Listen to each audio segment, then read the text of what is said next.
আমরা এখানে মাননীয় প্রধান উপদেষ্টার পক্ষ থেকে প্রতিষ্ঠান এবং ব্যক্তি কাছ থেকে যারা মাননীয় প্রধান উপদেষ্টা মহোদয়ের তহবিলে দান করতে আগ্রহী, সরাসরি অনেকেই আগ্রহ প্রকাশ করেছেন ওনার নিজের হাতেই দেবেন। তো ওনার ব্যস্ততার কারণে উনি বলেছেন যে এই ত্রাণ মন্ত্রণালয়ের পক্ষ থেকে ওনার পক্ষ থেকে ত্রাণ মন্ত্রণালয় এটা গ্রহণ করবেন। তো সেই নিরিখে গতকাল থেকে আমরা এই যারা এই ত্রাণ দিতে আগ্রহী আর্থিক তহবিলে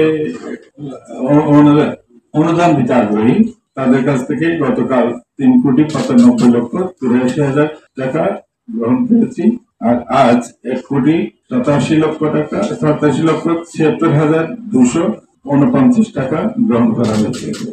তো এটা ধারাবাহিকতা চলবে যতদিন আগ্রহী যারা বন্যার্থদের সহযোগিতা করবেন তাদের কাছ থেকে আমরা চেক গ্রহণ করব, চেক পে অর্ডার ইত্যাদি আমরা গ্রহণ করব এবং এগুলি প্রত্যেক দিন ওনার প্রধান উপদেষ্টা মহোদয়ের ত্রাণ তহবিলে আমরা জমা করে দেব।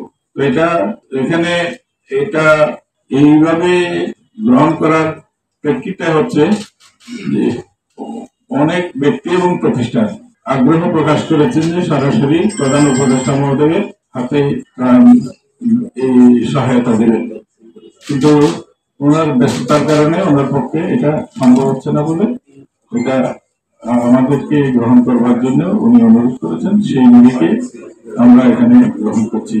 আর এই পর্যন্ত যা আমরা গ্রহণ করলাম তা আপনাদের কাছে উপস্থাপন করা হয়েছে এবং আগামীতে এটা প্রতিদিনই হবে।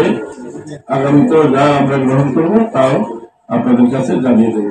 এটা গ্রহণ করেই আমরা প্রধান উপদেষ্টা মহোদয়ের ত্রাণ তহবিলে সরাসরি জমা করে দিচ্ছি। এটা শুধু যারা আগ্রহ প্রকাশ করেছেন যে ওনার হাতে দেবেন তাদের কাছ থেকে আমরা এখানে গ্রহণ করছি। একটা কর্মী গ্রুপ একটা চেক নিয়ে আসছে 28,41,427 টাকা চেক। তাকে আমি চেকটি আমাদের দুর্যোগ ব্যবস্থাপনা ত্রাণ মন্ত্রণালয়ের দায়িত্বে নিয়ে মাননীয় উপদেষ্টা মহোদয়ের কাছে হস্তান্তরের জন্য অনুরোধ জানাচ্ছি।